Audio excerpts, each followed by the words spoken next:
8 years ago, I met Bridget, a woman bursting with life, radiating warmth, and capable of transforming any moment into a thrilling escapade.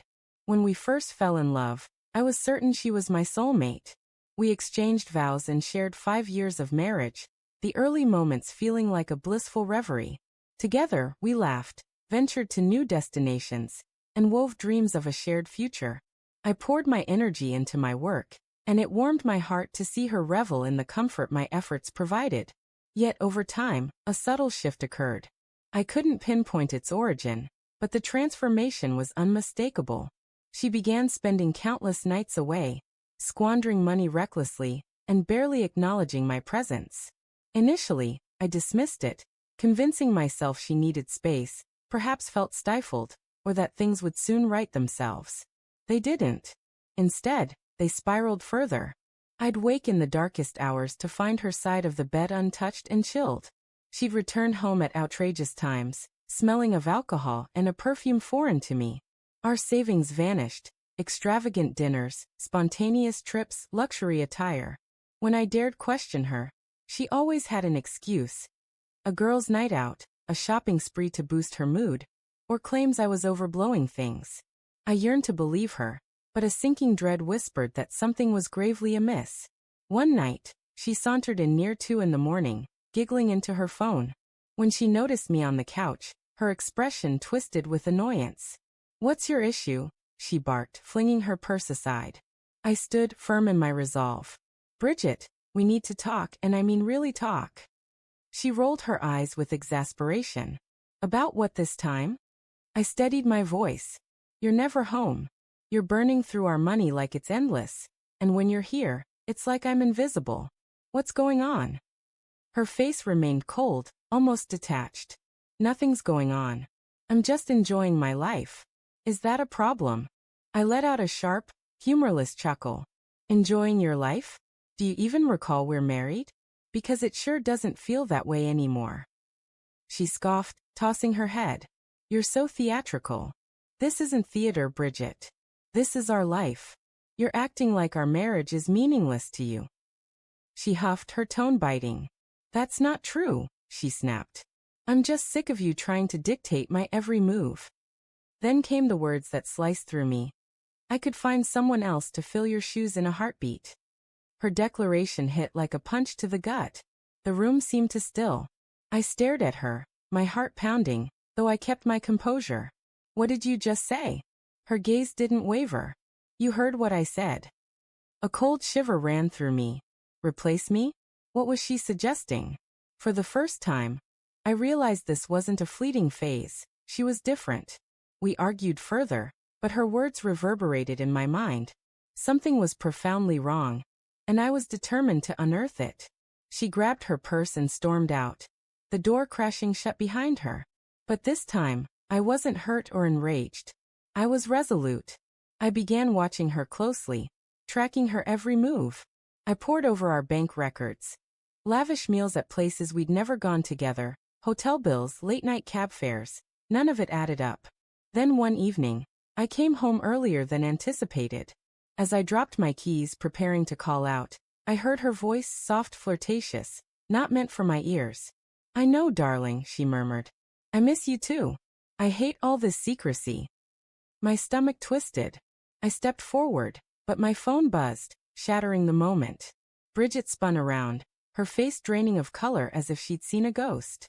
She scrambled with her phone, muttering, "I'll call you later," before ending the call. "Who was that?" I asked, my voice calm but unyielding. She let out a shaky laugh. "Just Melissa." Melissa, a friend she rarely spoke to anymore. I didn't believe her, but I held my tongue. "Not yet." She forced a tight smile, grabbed her bag, and left. That moment solidified it. Bridget was deceiving me. That night, while she slept, I took her phone. I wasn't one to snoop, but after what I'd heard, I needed the truth. I scoured her texts, social media, and emails. Nothing. Either she'd wiped everything clean, or she was using another device. My jaw clenched. She was clever, far too clever. If she thought she could conceal this indefinitely, she was wrong. The next day, I reached out to a private investigator named Daniel. We met at a quiet cafe across town. He was in his 50s with keen eyes and a no-nonsense demeanor. I spilled everything. Her late nights, the reckless spending, the overheard call, her meticulous cover-up. He nodded, jotting down notes. Sounds like she's definitely hiding something. Can you confirm it? I asked. He gave a wry smile. That's what I do. I hired him on the spot. A few days later, Daniel called. Richard, we need to meet. At his office, he handed me photos of Bridget with another man, tall, dark-haired, with a smug expression. One showed his arm draped around her in a dimly lit bar. Another captured her hand resting on his at a restaurant. The worst was her kissing him outside his home, before they disappeared inside together. I stood frozen, staring at the images. For a moment I felt nothing. Then a flood of emotions surged, anger, disgust, humiliation. I'd suspected it, felt it in my bones, but seeing it was another matter entirely. Daniel cleared his throat. His name's Mike. I tailed them for 3 days. This isn't a fling. She's living a double life. I balled my fists. I understand. Daniel gave me a look, as if gauging my next move. I took the folder of photos, took a deep breath, and said, I'll handle this the right way. The next morning, I woke before Bridget. She lay curled beneath the covers, as if her secrets didn't exist. I stood there, repelled, but said nothing. I dressed and left. I headed straight to a lawyer's office, no second thoughts, no wavering. The lawyer, a seasoned professional, listened as I recounted her distance, the depleted bank account, and her betrayal. Got evidence? He asked. I slid the photos across his desk. Perfect, he said. This makes it clean-cut. It was the validation I needed. I told him I wanted a quick divorce, no theatrics, no drawn-out fights. I wanted her to walk away with nothing. He grinned. You're in capable hands. I signed the documents, shook his hand and left, feeling a burden lift. That night, I played the role of the oblivious husband.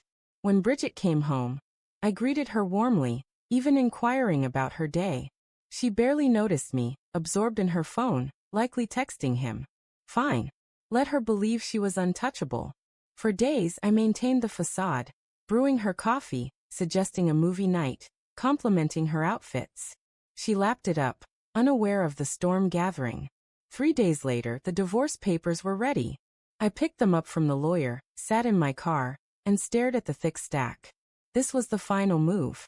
I called my closest friend, Joseph, and asked him to meet me at a cafe.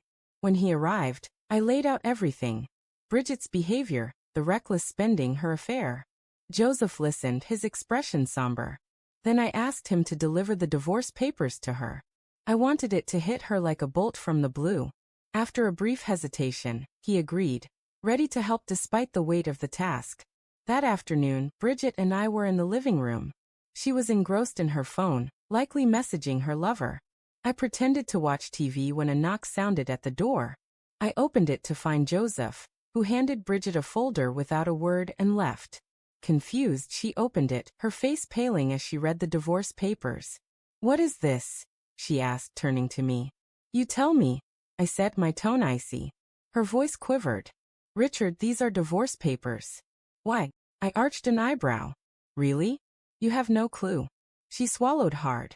Come on, you can't be serious. Oh, I'm deadly serious, I said. You wanted to replace me, didn't you? Here's your shot. Pack up and go. She opened her mouth, but no words came. I shrugged. Oh, and I've transferred all the money from our joint account. I'm keeping what belongs to me. Her eyes widened. You did what? You heard me, I replied. Go stay with your boyfriend. She flinched. What? Who are you talking about? I smirked. Don't act clueless, Bridget. I know everything. I spread the photos of her with Mike across the table. Her eyes darted over them, each image a deeper cut. What are these? She gasped. Where did you get them? Private investigator. I said coldly, letting the silence hang. Her panic was tangible. Then she exploded. You had me followed? You invaded my privacy. That's despicable, Richard. I let out a sharp laugh. I'm despicable? That's rich. She stood, tears welling. You're really doing this? I am. I said, arms folded. Now are you packing or do you need help? She stormed off, slamming the bedroom door. I heard her sobbing as she packed, but I felt nothing. She'd made her choice. The divorce went smoothly for me. Bridget tried to fight it, begging, weeping, raging, demanding half of everything. But when my lawyer presented the evidence of her infidelity, her case fell apart. She got nothing. No money, no house, no alimony. In court she screamed, "You can't do this, Richard." I smiled. I already have. She moved in with Mike, but I didn't care. For the first time in years, I felt free. No more arguments, no more watching my wife slip away, no more feeling inadequate. I threw myself into rebuilding, working out, reconnecting with friends, traveling, even cautiously exploring dating again. Bridget became a distant, bitter memory. Months later, my phone buzzed with her message. "Hey, can we talk?" I stared at it, fingers poised, then set the phone down. An hour later, another. "Please, Richard, just 5 minutes." I ignored it. The next night, a knock disrupted my evening. I opened the door to find Bridget, a shell of her former self. Hair unkempt, eyes hollow, makeup streaked. She wasn't the confident woman who'd taunted me. She looked shattered. "Richard, please," she said, her voice trembling. I messed up. I leaned against the doorframe. No kidding. Tears streamed down her face. Mike wasn't who I thought. "We're done." I smirked. "Surprise, surprise." She swallowed. "I have nowhere to go." I let out a low whistle. "So you thought you'd come back here?" To me. She sniffled. "Can we talk?" She reached for me, but I stepped back. "Talk about what?" "How you wrecked our marriage for some loser. How you mocked me." "I was foolish," she whispered. "I thought I'd find something better, but I was wrong. I miss you. I miss us." I shook my head. "There's no us anymore." She wiped her eyes. "Richard, please. I regret everything." I sighed. "Well, I don't." I shut the door in her face. Her sobs echoed outside, but I felt no sympathy. She'd chosen her path, and I'd chosen mine. I never looked back.